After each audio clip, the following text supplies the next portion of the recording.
аллоҳи меҳрубон барои ман ҳам зану ҳам фарзанди солиҳа насиб кард. Чӣ гуна шукрашро гузорем, ки имрӯз лаззатшо мебарем? шукраш чӣ гуна бояд бошад?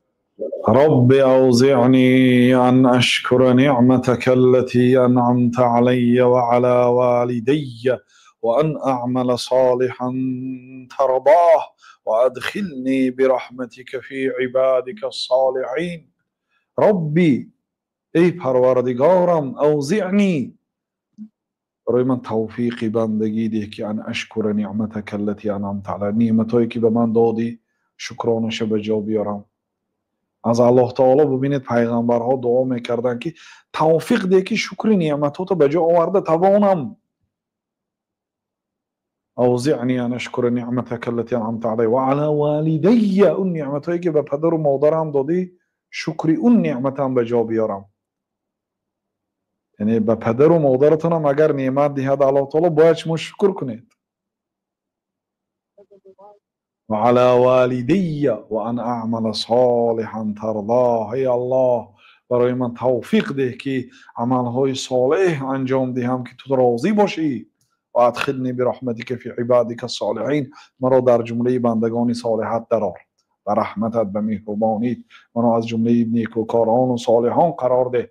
دعا شکر با قلب می شود، چون که الله تعالی گفت و ما بکم من نعمت فمن الله، هر نعمتی که شما داده شده دانید که از الله است، نه از فلان و نه از علان، نه از مهنت شما و نه از حرکت شما و داناگی شما. و ما بکم من نعمت فمن الله، هر نعمتی که شما داره هستی و از الله دانید. این یکم. دویمش با زبان شکر میکنید و اما بنعمت ربک فحدث، الله تعالی میگه که نعمت های پروردگارت را بازگو نما. الله ما را کم بغل بودیم بای گردانید، بی سواد بودیم علم داد، در مشکلی بودیم الله تعالی نجات داد. ما امروز زن و فرزند و خانه تینج داریم، گفته نعمت های بازگو نما. با زبانت الحمدلله گو، شکر به الله گو، ان اشکر لی، الله تعالی میگه که شکری مرا به جا بیار. و این چنین سیومین نوع شکر با اعضای بدن با عمل میشد. اعملوا آل داود شکرا و قلیل من عبادی الشکور، ای آل داود، ای آیله داود، شما بر عوض نعمت هایی که الله تعالی برای شما داد برای اجرای شکر آن عمل کنید، عمل های صالح انجام دهید و شکر نعمت الله تعالی فقط زبان کتنه عمل کرده تمام کنید.